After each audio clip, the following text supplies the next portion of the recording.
My boss rejected me 14 times, so I built a secret exit plan. Now he's gone, and they want me back. But what I said next? I still remember the exact moment it all came crashing down. I was planted in that faded olive green cubicle, the one right under the flickering fluorescent bulb I had asked maintenance to fix at least half a dozen times. It buzzed just enough to needle your nerves without making enough noise to file a proper complaint. That cubicle was my post for nearly a decade. Same chair, same bland walls, same plastic smile glued to my face while I silently waited for something I knew deep down would probably never happen. Then came the email, timestamped 3:14 p.m., subject line, "Let's connect." The sender? Donald Matson, Vice President of Regional Ops. My pulse knew before my brain fully processed the message. Promotion season, end of Q2, the same stretch of summer where I'd always given everything I had to make my mark. 7 straight years of staying late, covering for absent teammates, and polishing presentations that other people took credit for.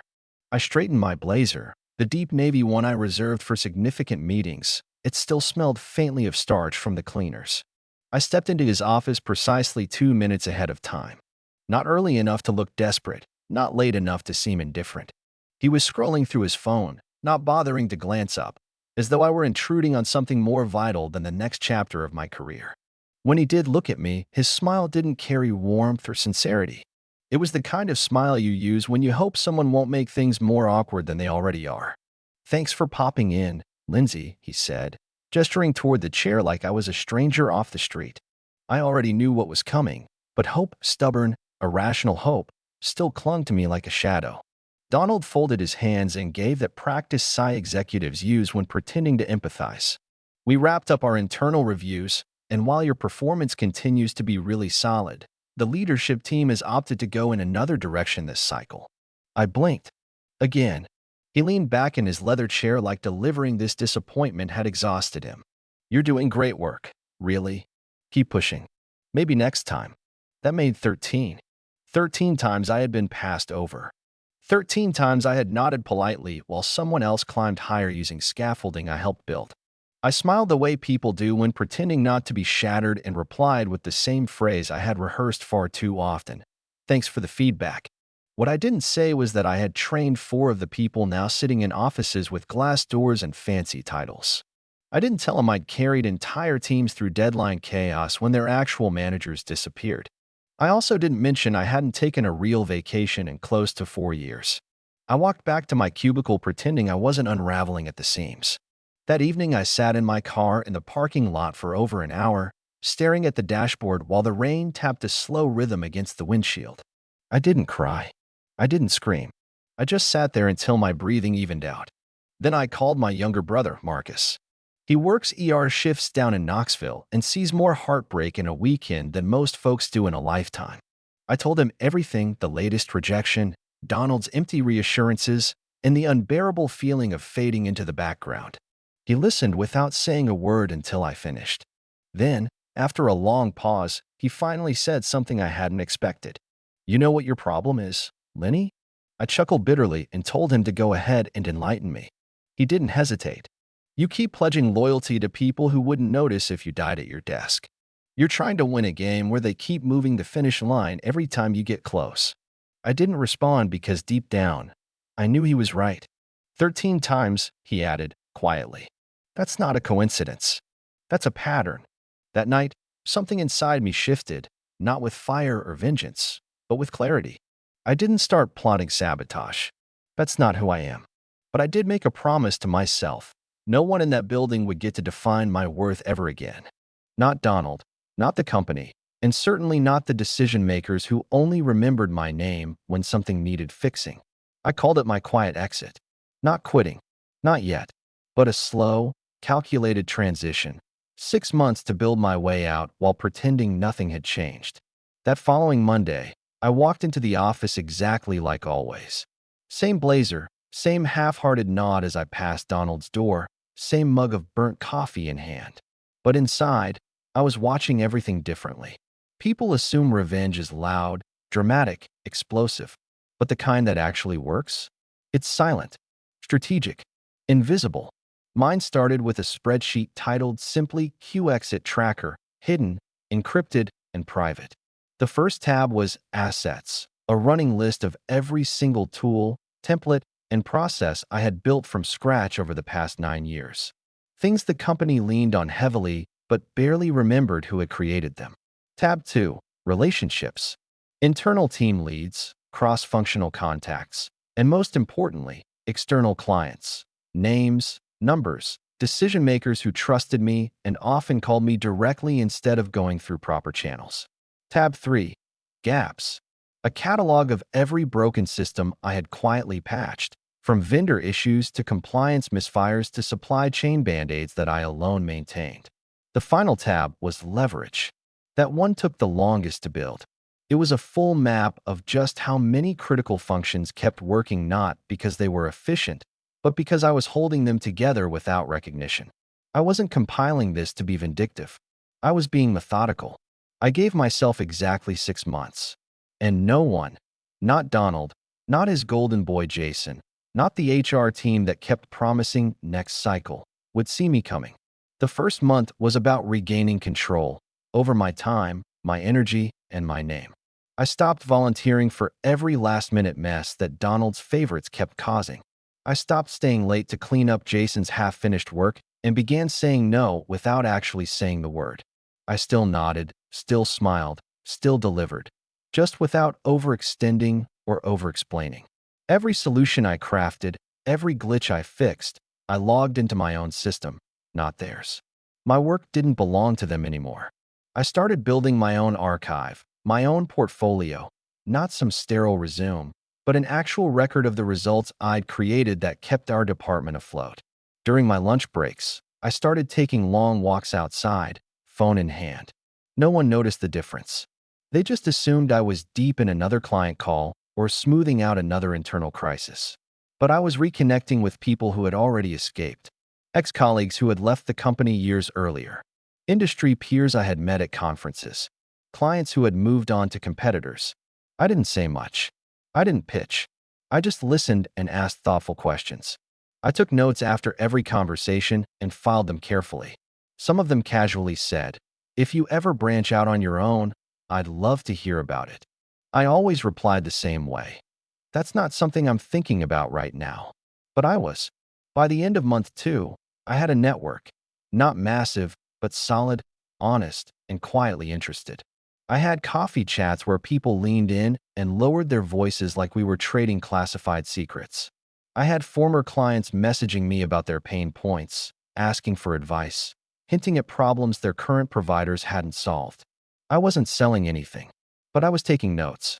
Meanwhile, back at the office, Donald passed me in the hallway one Tuesday and actually said, "Keep it up, Lynn. You've got grit." I smiled. That same afternoon, he promoted Jason, the same Jason who had taken credit for my proposal 2 quarters earlier and flubbed the metrics in his final deck. That was rejection number 14, and this time I didn't even flinch. I didn't feel anger or disappointment. I just opened my tracker and added a new entry in the Leverage tab, recognition deflected to unqualified peers. That night, I slept better than I had in months. I wasn't up late overanalyzing conversations. I wasn't refreshing my inbox hoping for that one meeting invite that would finally validate all my work. For the first time in years, I wasn't trying to impress anyone. I was building something. Quietly, carefully, relentlessly. It wasn't all clean progress. I had days where I doubted myself. Days when I stared at my screen wondering if maybe I had imagined my impact, if maybe I really wasn't cut out to lead anything on my own. But then I'd remember the week I called out sick last year and how everything nearly collapsed. I'd remember the Friday night emails from clients that bypassed Donald entirely and came straight to me. I'd remember the spreadsheet error Jason made that I fixed before it became a headline. The only reason I hadn't walked away yet was because I had once believed loyalty would earn me a seat at the table. It never did. By month 3, the rough framework of my business plan was complete. I knew my niche: process architecture and systems recovery for mid-size firms. I knew the value I brought and where the market gaps lived. I knew how many clients were tired of agencies that overpromised and underdelivered, and I knew how to solve the problems no one else even noticed until they blew up. I wasn't planning to leave because I was bitter. I was planning to leave because I finally understood I was capable of building something better. Around that time, I noticed a strange shift at work. Colleagues who had previously ignored me began seeking me out, not formally, not in meetings, but in the quiet spaces between things. Tara from finance asked if I remembered how we handled that vendor dispute last spring. I gave her a quick rundown, solved the problem in under 10 minutes, and she thanked me like I had saved the project. A few days later, Sam from legal came by with a compliance question. Then it was Rachel from product. Then 3 different PMs in the same week. None of them went to Jason. None went to Donald. They came to me quietly because they knew I would get it done. I started logging those interactions too, not for petty reasons, but because it was all part of the pattern. More and more people were dependent on me, even if they didn't realize it. I wasn't advertising myself as a one-woman support system, but that's what I had become. Every invisible thread in our office ran through me, and Donald had no clue. At the start of month 4, I finally registered my LLC. Just a placeholder at first, a legal entity on paper. I called it Lake Consulting. I hired a freelance designer to create a clean, minimal logo and had a website built. Nothing flashy. Just a landing page, a name, and a sense of presence. No services listed, no contact form, just proof that I was real. I didn't need a flood of inquiries. I needed foundation. When I walked through the office, no one suspected a thing. To them, I was still the same dependable Lindsay who handled things without complaint. Even Donald stopped me in the hallway and said, "You've been consistent lately. Good job." I just smiled. I wasn't angry anymore. Not even disappointed. I had stopped trying to change the system because I finally understood it wasn't broken, it was designed that way. It was built to reward those who spoke the loudest, not those who delivered the most. I had spent too long believing that if I worked hard enough, someone would eventually notice. They wouldn't. And that clarity? It was liberating. Because once you stop waiting to be chosen, you start building the kind of life that doesn't require anyone's permission. By the middle of month 4, everything around me began shifting, not in obvious ways, but in small, steady ripples that said things were unraveling under the surface. Jason started fumbling more often. He missed a vendor renewal that resulted in an $18,000 loss. Kirsten sent a botched proposal to one of our higher-tier clients with 3 major data errors, and when the client pushed back, she tried blaming the analytics team. A new hire on our data ops side accidentally wiped an entire permissions registry because no one had trained her properly. Donald's solution was to schedule another leadership meeting filled with vague strategies and buzzwords that didn't mean anything to the people actually doing the work. Meanwhile, I kept smiling, kept solving, and kept documenting every interaction in my quiet exit tracker. I updated the leverage tab weekly now, and the dependency list was growing longer by the day. It amazed me how oblivious everyone was. It's like they believed the lights would just stay on by magic, not realizing I was the one changing the bulbs when they flickered. Every time a team came to me before approaching their own supervisor, I added it to the tracker. I wasn't hoarding proof for ego's sake. I was building insurance, evidence, leverage. Because when the collapse came, I wouldn't just walk. I'd walk away clean. At the same time, clients started noticing things too. Not in dramatic ways, but through small lapses. Reporting dashboards I had built began misbehaving after Jason tweaked the formulas. On one occasion, I was in a coffee meeting with a former colleague when a voicemail popped up from a client I hadn't spoken to in months. The message was calm, but their words carried weight. "Hey Lynn, just a heads up, your reporting dashboard's off. Looks like the automation script isn't syncing. We're a little stuck. Can you take a look?" They weren't just reaching out, they were testing the waters, seeing if I was still the one they could count on. I didn't respond. Not because I wanted to sabotage anything, but because I had finally drawn the line. That same night, I opened a clean document on my personal device and started outlining a client onboarding protocol, step by step, clean, ethical, and separate. It wasn't about stealing business. It was about being ready if the right people came knocking. The truth is, I was already halfway gone. I just hadn't told anyone yet. 2 weeks later, it happened again, this time with Heelbridge Technologies. They had a major rollout scheduled for Friday. I had built the automation roadmap myself, and Jason had been assigned to shadow the project. He never joined a single prep call. I handed over the documentation like I was supposed to and watched him nod like everything was under control. The next morning, at precisely 9:12 a.m., my phone buzzed. It was Heelbridge's CEO, not an intern, not a project coordinator, the actual CEO. I didn't answer. A few minutes later, an email came through. The subject line was urgent. The body was brief. Hi Lynn, not sure if you're still on this, but things are unraveling fast. Jason mentioned you architected the plan. Can you please jump in? I stared at the message and felt absolutely nothing. No guilt, no obligation, no pull to rescue anyone. That absence of emotion told me everything. The system they told me I wasn't senior enough to lead was quietly breaking in my absence, and no one in leadership seemed capable of holding it together. Donald pinged me on Slack that afternoon. Hey, quick Q, can you hop on a call about Heelbridge? Some minor snags. Shouldn't take long. Minor snags. Right. I didn't answer. Instead, I added 2 new columns to my tracker, one for missed internal calls and another for client escalations. By the end of the week, I had 9 missed calls from project teams, 6 direct client emails, 3 Slack messages from Donald, and 1 executive escalation from Heelbridge. And through it all, I remained quiet, consistent, composed. I showed up for my official meetings. I kept my calendar filled. I smiled during stand-ups. But I had stopped saving people who only remembered me when things went wrong. That Friday, I submitted my resignation. I didn't craft a manifesto. I didn't schedule a meeting. I just sent a short, formal email with the subject line, Notice of Resignation. My final day would be 2 weeks later. I thanked them for the opportunity. I wished the team continued success. Then I closed the tab and went for a walk. It took less than 15 minutes for Donald to call me. I let it go to voicemail. 20 minutes after that, HR followed up. Still no answer. Then came Donald's email, panicked beneath the politeness. Lynn, we need to talk. Let's not make this harder than it has to be. We can revisit your promotion track. Let's find a solution. A solution? After 14 rejections, after years of carrying teams on my back without acknowledgement. Now he wanted to discuss options. I didn't reply because I had already chosen mine. 3 clients had privately confirmed they'd follow me if I ever launched something of my own. They were tired too. Tired of missed deadlines, inconsistent leadership, and corporate posturing. Most importantly, I had never signed a non-compete.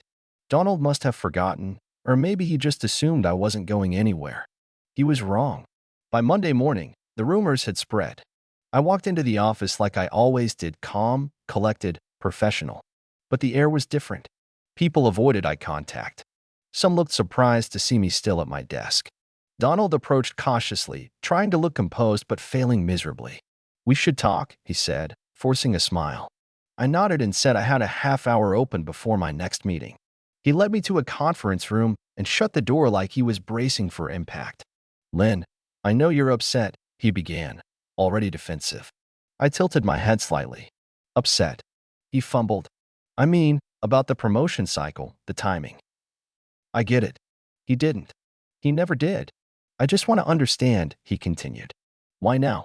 I nearly laughed. But instead, I gave him what he'd never given me, honesty. Because after 14 rejections, I realized nothing here is going to change, I said quietly. I stopped waiting for you to notice. His face tightened. He tried again. We can fix this. We value you. Let's talk about a new title, senior consultant, maybe even lead role. We'll bump your salary. 15% raise. Bigger clients. That would have thrilled me 2 years ago. Now, it sounded pitiful. I met his gaze and said the one thing he couldn't spin, couldn't dismiss, couldn't minimize. You don't get to value me now that I'm walking away. The meeting ended right after that, not with a handshake or a thank you, just quiet resignation that couldn't be masked by corporate pleasantries. Donald didn't try to argue anymore. I walked back to my desk and resumed working like it was any other day. But inside, I knew something irreversible had shifted, not just in me, but in them. They could feel it now. Not in loud announcements or dramatic exits, but in the quiet dread that settles in when a system begins to understand what's been holding it together has already left. The fallout started within 48 hours. Jason, who had coasted on borrowed credit for over a year, broke a configuration file critical to Meridian's rollout. The mistake delayed the project by nearly 2 weeks and triggered a contract penalty clause that cost the company $70,000. 2 days after that, Heelbridge submitted a formal complaint.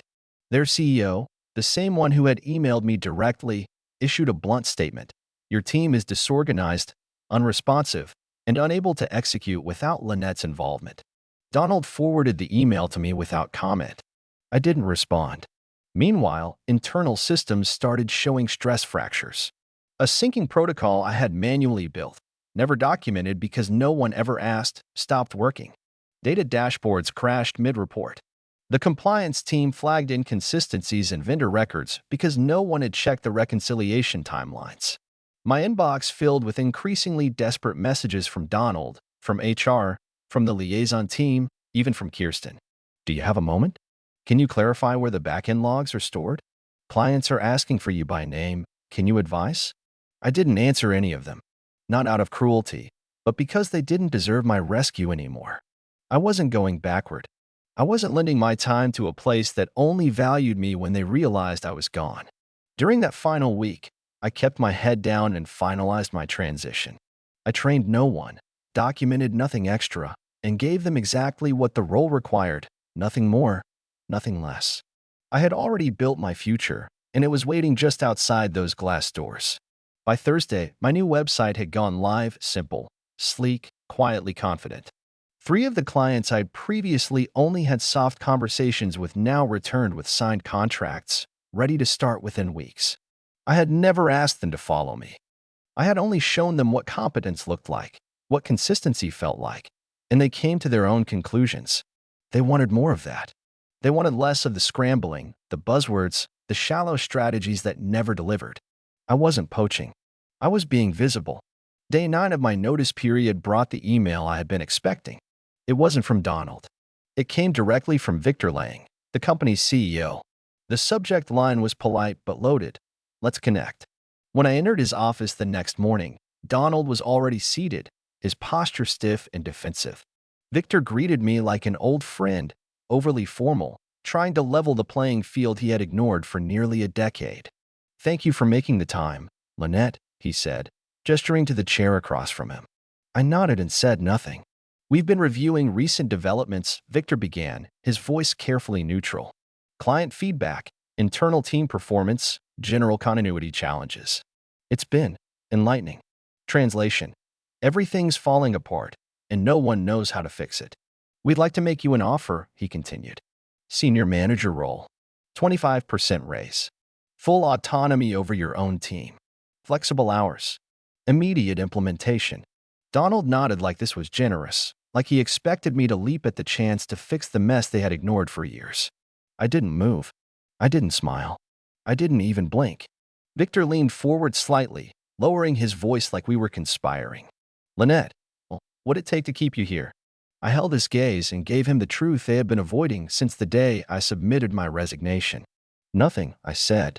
Silence filled the room, the kind that can't be dressed up with buzzwords or empty gestures. I let it hang there. Then I said, I've already moved on. You just didn't notice. And that was it. The moment they finally understood the full weight of what they'd lost. The meeting ended with quiet nods and vague promises to stay in touch, but I knew I wouldn't hear from them again, at least not officially. I left the building with no fanfare, no applause, and absolutely no regrets.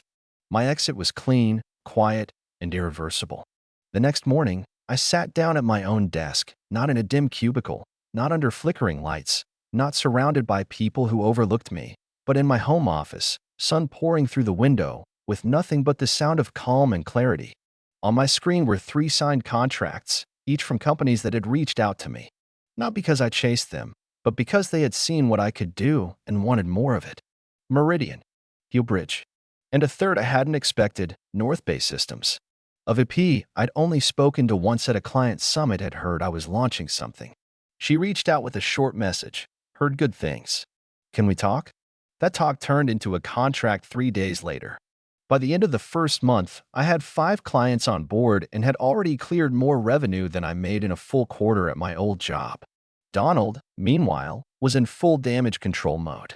Tara, one of the few coworkers I still spoke to, texted me during her lunch break.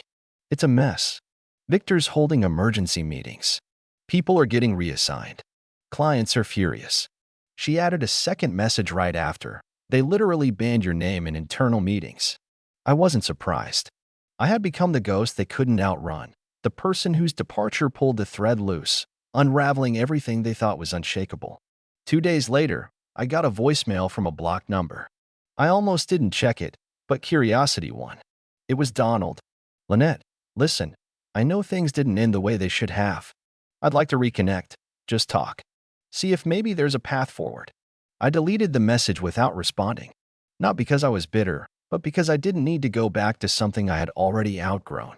The same week, I hired my first contractor, a systems analyst named Priya, smart, sharp, and overlooked at her last company by a manager who spent more time golfing than mentoring. She reminded me of someone. By month 3, I had 2 more contractors onboarding and a full client roster. I hired a legal advisor, set up payroll, invested in infrastructure. Meanwhile, my old company laid off 2 departments and issued a statement about realigning focus. Then came the final call from Victor himself. I almost didn't answer, but something in me said I should. He didn't waste time. We're in a tough spot, he admitted. We've lost 7 clients since you left. 3 cited the transition directly. Morale is low. Systems are breaking. Donald is no longer with us. I said nothing. He continued, we'd like to propose a merger. We acquire your firm. You lead strategy. Full control. Name your terms. And there it was, the offer I had dreamed of back when I still believed the only way to win was being let in. But I didn't need their table anymore. I had built my own. I told him calmly, I appreciate the offer, but I'm not interested. He paused, then said the words I already knew were true. You were always better than we realized. Too late. A few weeks after that final call, I met Kirsten for coffee. She reached out on LinkedIn, said she wanted to chat off the record. I knew what that meant. We sat at a corner table in a quiet cafe far from the buzz of downtown, and the moment she sat down, I could see it in her eyes. Exhaustion. The kind that builds when you've been holding up a structure that keeps collapsing, one crack at a time. They don't know what they're doing, she said, barely waiting for the coffee to cool. Everything's chaos now. Clients are furious, internal systems are misfiring, and no one's taking ownership. I just nodded. I didn't gloat. I didn't need to. She went on, her voice low but urgent. Your name is basically banned in meetings. It's like saying it might summon you like a ghost. I smiled, not out of smugness, but because I finally understood the difference between being feared and being respected. You built something, she said, her fingers wrapped tight around her cup. Something real, and I want to be part of it. If you're hiring, I'll send over my resume. I told her we'd talk, and I meant it. Because she was finally seeing what I had seen in myself months earlier, worth, not as defined by titles or favors, but by impact, by consistency, by results. By month 6, we were a team of 4. Lean, efficient, and respected. Our clients weren't just satisfied, they were engaged, enthusiastic, and finally getting the kind of service that didn't require chasing down updates or translating executive jargon. Every project we delivered came with the confidence that we knew exactly what we were doing, and we cared about doing it right. No fluff, no shortcuts, just quiet excellence. Sometimes I thought about that old stained chair, the flickering lights, the 13 promotions I didn't get. I remembered how I used to wake up with knots in my stomach, wondering what invisible rule I had broken this time. I remembered how every performance review came with compliments that never turned into opportunities. And I remembered the exact moment I realized I wasn't actually being rejected, I was just being redirected. Now, I wake up with clarity. I drink coffee that doesn't taste like office burnout. I sit at a desk with my name on the wall, not because someone gave it to me, but because I carved it myself, one step at a time. We work fewer hours than I ever did at Paragon, but we deliver twice the results. Not because we hustle harder, but because we don't waste time trying to prove our worth to people who never wanted to see it. Our contractors are thriving. Priya landed her first speaking gig at a tech summit. Marcus, who I hired on a part-time basis for back-end automation work, is thinking about launching his own project consulting branch. And Kirsten? She's leading our client strategy initiatives now, crafting onboarding systems that have already boosted satisfaction scores across 3 major accounts. The best part is, we don't chase. Clients come to us now through referrals, through quiet whispers in boardrooms, through conversations that start with, "We heard you're the team that actually gets it done." We don't have a massive social media presence. We don't need one. What we have is trust, built in silence, maintained through results. That's what people remember. Not taglines, not promises, but the steady, calm way we show up when everything else is falling apart. Paragon, last I heard, went through a second round of restructuring. They brought in a new operations lead, someone from outside the company. Victor stepped back into a passive advisory role. Donald, predictably, landed at a smaller firm trying to reinvent agile delivery, which I know just means doing the same chaotic stuff with fancier terminology. Tara told me they tried launching a new process improvement initiative that mimicked the templates I built years ago. It didn't work. Because templates don't solve the real problem, leadership does. A few of our former clients from Paragon reached out again, this time ready to sever ties entirely. They didn't just want consulting. They wanted partnership. One of them, a mid-sized logistics firm with outdated infrastructure, signed a year-long contract with us last month. The email they sent said, "We want more of what you did at Paragon, without the dysfunction." That line alone told me everything. I don't operate from bitterness anymore. I don't walk around needing to be acknowledged. I don't care if someone forgets how I started or how many times I was passed over. What matters is how I chose to finish and what I built when no one was watching. There's a quiet kind of power in building something sustainable, something that doesn't rely on flash or favors, but on truth and trust and a long memory of who showed up when it mattered. Sometimes people still ask if I miss it, the corporate climb, the meetings, the title chasing. I always laugh gently before saying no. I don't miss pretending. I don't miss being tolerated. I don't miss being the quiet backbone while louder voices took credit and climbed ladders built on my work. What I have now is mine, fully, unapologetically, completely. And there's not a single part of me that would trade it for one of those glass offices or a hollow raise tied to more chaos. The best revenge, as it turns out, isn't destruction. It's reconstruction. It's walking away so completely that when they look back, they realize the space you left behind wasn't just empty, it was foundational. It's not about watching them suffer. It's watching them realize they were never as essential to your success as they assumed. Because in the end, the real power wasn't the promotion, or the project, or the paycheck, it was me. It always was. They just took too long to see it.